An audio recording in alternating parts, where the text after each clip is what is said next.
Plazhi i Shëngjinit po tërheq gjithnjë me shumë vëmendjen e turistëve huaj gjatë kësaj vere, fal një kombinimi faktorësh që vlerësohen veçanërisht nga pushuesit si pastërtia, çmimet e arsyeshme, komoditeti dhe përshtatshmëria për familjet me fëmijë. Për shumë prej tyre, pushimet në këtë bregdet kanë rezultuar një zgjedhje goditur, duke konsideruar Shëngjinin jo vetëm si një destinacion ku mund të kalojnë ditë të qeta pranë detit, por dhe si një vend që avlen të rekomandohet tek miqtë të afërmit.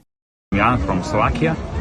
Unë jam nga Slovakia dhe në Shëngjin jam për herë të dytë, por për herë të parë me familjen. Ne jemi shumë të kënaqur me Shëngjinin, me shërbimin e hoteleve dhe mendoj se plazhi këtu është shumë i mirë dhe shumë i dobishëm për familjet me fëmijë të vegjël. Ne e pëlqejmë shumë këtë vend për të cilën ju jeni shumë me fat dhe sigurisht i krahasueshëm me plazhet e Europës, por me çmime shumë të mirë, sidomos për ne që paguajmë me euro.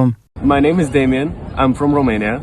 Unë jam nga Rumania, kemi ardhur këtu për një pushim të shkurtër që të shijojmë kohën e lirë. Mendoj që është shumë këndshëm këtu, deti është shumë i mirë pavarësisht se ishte pak ujë ftohtë, por tani është ngrohur, plazhi është i pastër. Rëra ndjehet shumë sepse kam qenë në plazhe që janë me gur dhe ishte pak këndshme sepse duhet të vishnim gjithnjë diçka të përshtatshme për ujin që të ecnim i gur.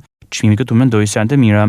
Pasi 2 çadra me shazon na kushton vetëm 8 euro dhe ishte mjaft mirë në krahasim me plazhet e tjera, prandaj unë rekomandoj këtë plazh. Jem nga Holanda dhe pëlqen ky vend, ushqimet janë shumë të mira, ashtu si edhe hotelet, prandaj jemi komod këtu, çmimet janë shumë të mira pavarësisht se nuk ka shumë të huaj dhe do duhet të kishte më shumë që të flisnim anglisht. Gjatë këtij sezoni veror vjet një rritje e ndjeshme në numrit të huajve që kanë zgjedhur Shëngjinin për pushimet e tyre.